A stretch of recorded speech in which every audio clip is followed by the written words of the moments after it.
My name is Vernell, and I am representing Bethlehem Lutheran Church. Today's reading is from Job chapters 29 to 32, and I will be reading from the New Revised Standard Version of the Bible. Beginning at chapter 29. Job again took up his discourse and said, "Oh, that I were as in the months of old, as in the days when God watched over me, when his lamp shone over my head, and by his light I walked through darkness, when I was in my prime, when the friendship of God was upon my tent, when the Almighty was still with me, when my children were around me, when my steps were washed with milk, and the rock poured out for me streams of oil. When I went out to the gate of the city, when I took my seat in the square, the young men saw me and withdrew, and the aged rose up and stood. The nobles refrained from talking and laid their hands on their mouths. The voices of princes were hushed, and their tongues stuck to the roof of their mouths. When the ear heard it, it commended me, and when they saw it, it approved, because I delivered the poor who cried, and the orphan who had no helper. The blessing of the wretched came upon me, and I caused the widow's heart to sing for joy. I put on righteousness, and it clothed me. My justice was like a robe and a turban. I was eyes to the blind and feet to the lame. I was a father to the needy, and I championed the cause of the stranger. I broke the fangs of the unrighteousness and made them drop their prey from their teeth. Then I thought, I shall die in my nest, and I shall multiply my days like the phoenix. My roots spread out of the waters, with the dew all night on my branches. My glory was fresh with me, and my bough ever new in my hand. They listened to me and waited, and kept silence for my counsel. After I spoke, they did not speak again, and my word dropped upon them like dew. They waited for me as for the rain. They opened their mouths as for the spring rain. I smiled on them when they had no confidence, and the light of my countenance they did not extinguish. I chose their way and sat as chief, and I lived like a king among his troops, like one who comforts mourners. Chapter 30. But now they make sport of me, those who are younger than I, whose fathers I would have disdained to set with the dogs of my flock. What could I gain from the strength of their hands? All their vigor is gone. Through want and hard hunger, they gnaw the dry and desolate ground. They pick mallow and the leaves of bushes, and to warm themselves the roots of brooms. They are driven out from society. People shout after them as after a thief.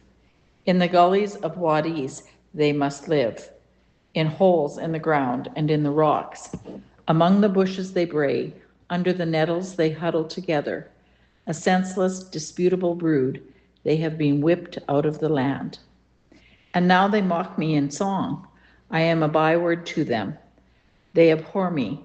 They keep aloof from me. They do not hesitate to spit at the sight of me, because God has loosed my bowstring and humbled me. They have cast off restraint in my presence. On my right hand the rabble rise up. They send me sprawling and build roads for my ruin. They break up my path. They promote my calamity.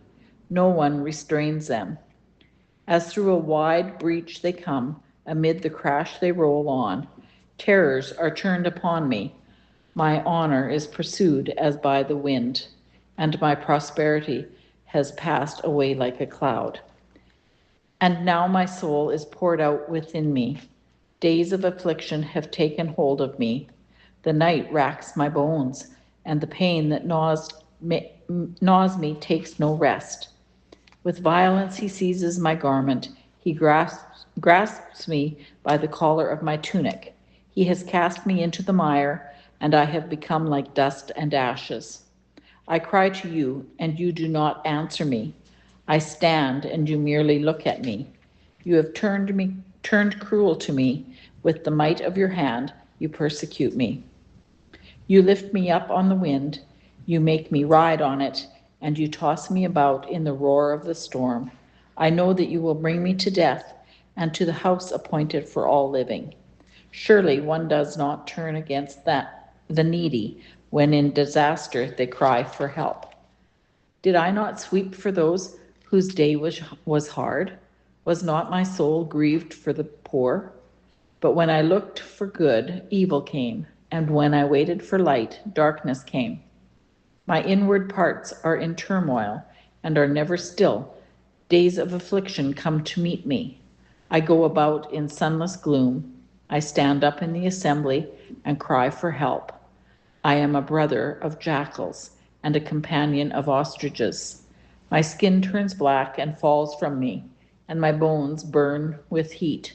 My lyre is turned to mourning, and my pipe to the voice of those who weep.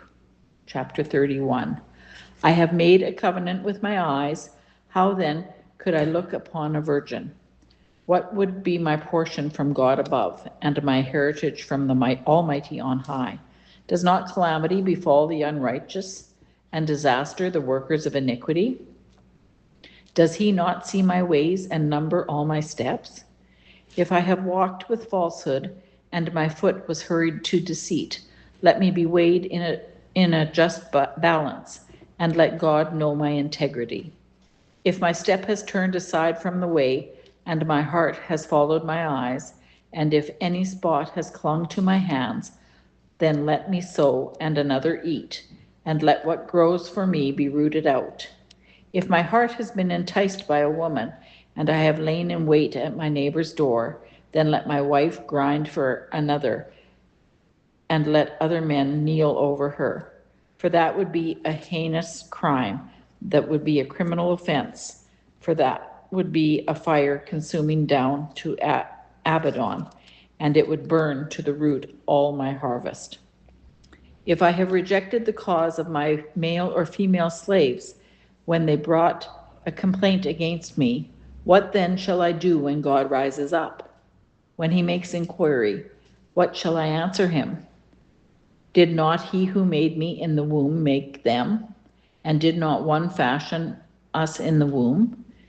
If I have withheld anything that the poor desired, or have caused the eyes of the widow to fail, or have eaten my morsel alone, and the orphan has not eaten from it, for from my youth I reared the orphans like a father, and from my mother's womb I guided the widow.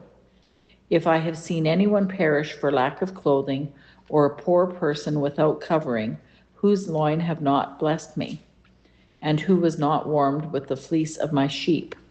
If I have raised my hand against the orphan because I saw I had supporters at the gate, then let my shoulder blade fall from my shoulder, and let my arm be broken from its socket.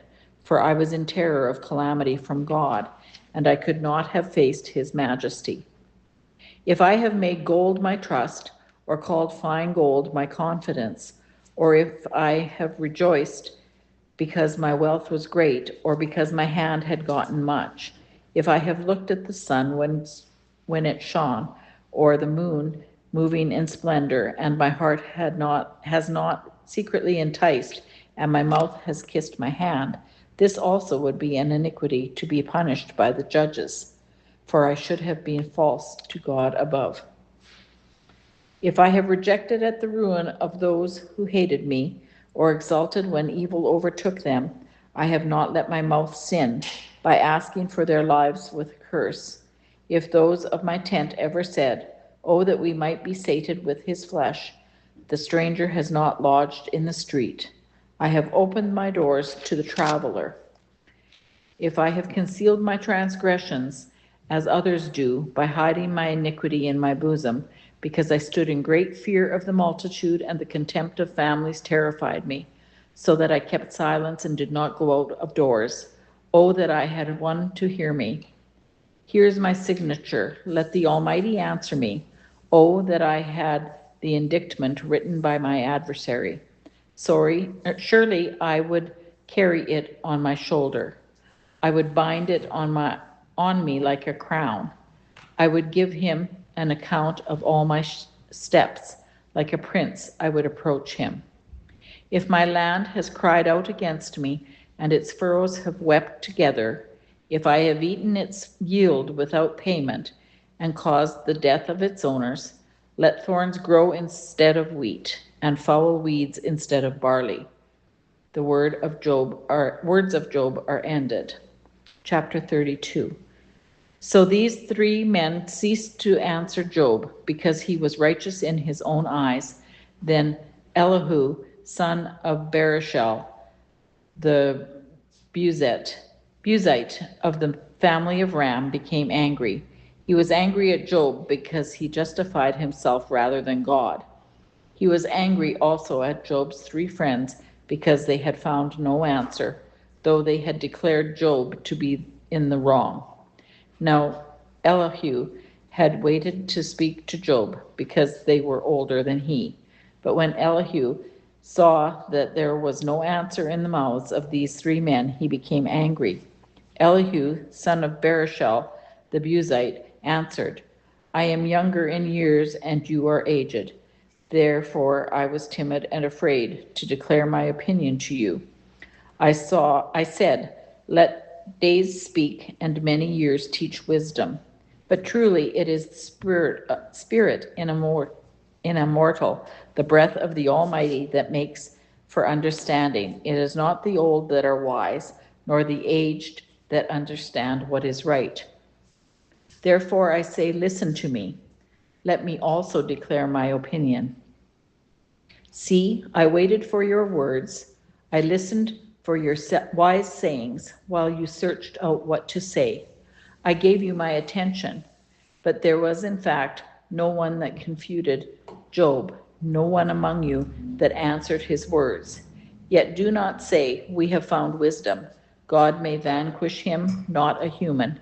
He has not directed his words against me, and I will not answer him with your speeches. They are dismayed. They answer no more. They have not a word to say. And am I to wait because they do not speak? Because they stand there and answer no more? I also will give my answer. I also will declare my opinion, for I am full of words. The spirit within me constrains me. My heart is indeed like wine that has no vent, like new wineskins, it is ready to burst. I must speak so that I may find relief. I must open my lips and answer. I will not show partiality to any person or use flattery towards anyone, for I do not know how to flatter, or my Maker would soon put an end to me. The word of the Lord.